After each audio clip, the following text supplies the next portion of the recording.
sangat baik. Pemirsa, kita lanjutkan diskusi kita. Kita bicara tentang ketahanan pangan versi Capres. Kalau bahasa kita sekarang bukan cuma ketahanan pangan ya Bapak-Bapak, tapi harus kedaulatan pangan. Banyak hal yang bisa kita diskusikan. Kita awali segmen ini dengan grafis berikut ini, pemirsa.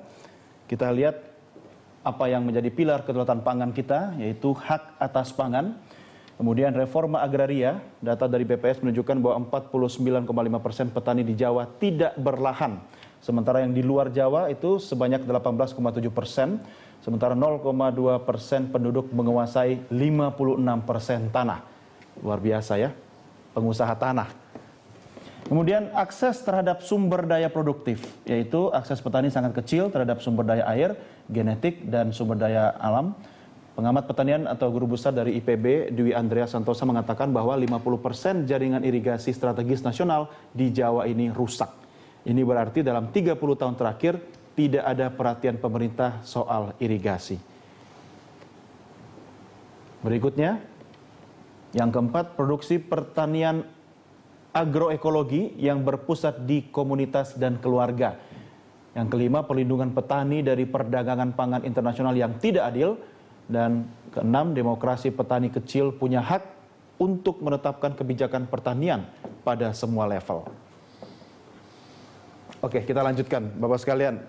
Pak Amir dulu, silakan. Ya, jelas sekali Pak Prabowo dan Pak Hatta itu memperhatikan tadi semuanya ya. Pertama mengenai kepemilikan tanah. Tentu saja memang di Jawa sangat terbatas.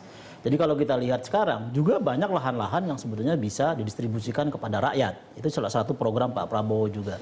Yang kedua adalah program MP3EI itu sebetulnya menciptakan pusat-pusat pertumbuhan, terutama di luar Jawa, untuk membawa juga orang Jawa ke sana, tapi bukan pola transmigrasi, bukan pola transmigrasi konvensional. Emangnya ada yang salah dengan mengarah transmigrasi? Kepada ini kan tentu kita memerlukan perbaikan-perbaikan. Mungkin transmigrasi plus boleh kali Pak? Boleh saja, tapi yang intinya adalah bahwa tetap saja pertanian itu merupakan moda, ya, merupakan satu kawasan yang bukan sekedar tradisional tapi sudah industrial gitu. Walaupun pelakunya adalah para plasma petani-petani tersebut. Nah, kemudian termasuk irigasi, modernisasi pertanian nantinya. Ya jelas kan sudah dikatakan tadi, siapa yang berani? Pak Jokowi kan tidak berani menaikkan pertanian 10 triliun. Pak Jokowi aja salah mengatakan bahwa membangun bendungan. Bukan bendung. Kalau bendung bukan bendung. Sebetulnya dimaksudkan adalah bendung gitu. Enggak, kalau di Solo memang bilangnya gitu Pak. Ya itu terminologi. Kalau kita Tapi bicara kan tetap beda antara Kalpataru sama Adipura. Ya, mengenai Kalpataru Adipura, Pak Hatta menanyakan itu sebetulnya intinya apa? Urban ekologi. Jadi Pak JK kan nyolot aja karena tidak bisa menjawab. Coba dijawab, kenapa Solo tidak dapat? Green City itu setahu saya dapatnya dari CSR. Intinya Pak Hatta itu bukan hanya pedesaan, daerah, tapi juga perkotaan. Kita harus bangun ekologinya. Pak Amir, bagaimana memasukkan di situ? Saya tadi menerjemahkan idenya Pak Dilon ketika Kementerian Pendidikan tadi digandeng dengan riset ya Pak ya. Itu harus berbasis lokal di daerah gitu. Ya betul. Nah itu jadi bagaimana? Kan itu masing-masing juga punya anggaran riset loh Pak. Betul. Iya, pada Pak Hatta kan Menristek, tahu persis. Ya, pada Pak Hatta lah keluar rekomendasi strategi pangan dan energi, pangan nomor 1, ya, selalu nomor 1.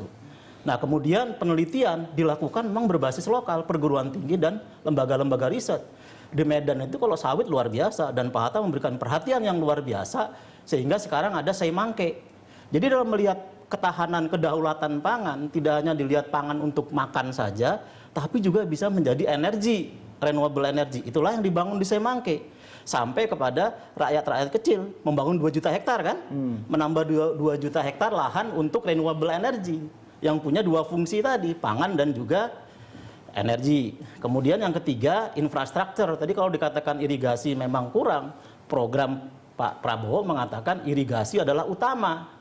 Karena kan itu katanya 30 tahun terakhir ini irigasi berantakan. Ya kita termasuk jangan di dalamnya Pak Hatta kan ada di situ. Jangan melihat ke belakang terus, itu kan strateginya Pak JK untuk menyerang Pak Hatta Rajasa dan menurut saya nggak fair lah. Dia sama-sama di pemerintahan, Pak Hatta juga di pemerintahan. Kalau melihat ke belakang terus kapan majunya? Move on dong ya. Gitu. Iya, move on dong ke depan. Soal bendung-bendungan juga menarik tadi nih Pak. Ya, tentunya kan itu kan triple track strategi ya. Dengan kita membangun bendungan itu maka ada 3 hal yang bisa kita capai. Yang pertama, air bersih buat rakyat. ya, kemudian air buat petani, kemudian air untuk energi. Jadi itu yang direncanakan ke depan, ya. Jadi kalau kita jadi menjawab tiga-tiganya, dan itu bisa dilakukan bukan hanya di Jawa tetapi di luar Jawa. Makanya kemudian kita mengatakan bahwa kita membangun berbasis kepada aspek lokalitas itu. Risetnya di mana nih? Kenapa? Risetnya di mana nih? Ya riset kan dengan kita membangun Indonesia dari pinggiran itu, artinya pusat-pusat keunggulan ke depan itu ada di daerah. Jadi keinginan dan cita-cita dari Pak Joko Widodo itu adalah bagaimana mengembangkan fasilitas yang begitu hebat di Jakarta itu ada di Kudus, ada di ada di Kediri, kemudian ada di Binjai, misalnya, bukan di Semangke yang sampai saat ini juga programnya belum jalan. itu kan akan gitu kan, karena persoalan tanah juga kan masih ada masalah Sudah beres. Sudah Selesai. Ya syukur alhamdulillah. Tanya bupatinya. Syukur alhamdulillah kalau udah. Jadi nggak semuanya akan-akan kok. Iya, Sudah Nah, selesai. artinya menurut saya pusat-pusat keunggulan itu ada di daerah yang berbasis kepada keunggulan yang ada di daerah, dan itu sejalan kemudian nanti dengan program yang lain. Jadi misalnya bagaimana membangun infrastruktur yang dalam kerangka untuk menurunkan biaya logistik nasional yang disebut Pak Jokowi dengan tol laut. Jadi pusat keunggulan itu ada di daerah, aktivitas interkoneksinya juga jalan, sehingga apa yang dihasilkan oleh daerah itu bisa saling bersirkulasi antar regional, tapi juga bisa langsung ke internasional. Coba kalau kita punya pelabuhan yang bagus di Indonesia Timur, di Papua misalnya, itu bisa langsung ke Pasifik ke atas. Yang kalau misalnya dari Belawan ke Aceh itu bisa langsung terus ke Asia Selatan, misalnya seperti itu. Bisa dilakukan itu, nanti nggak dikerjain sama orang Singapura kita ini. Kalau bikin pelabuhan bagus nanti.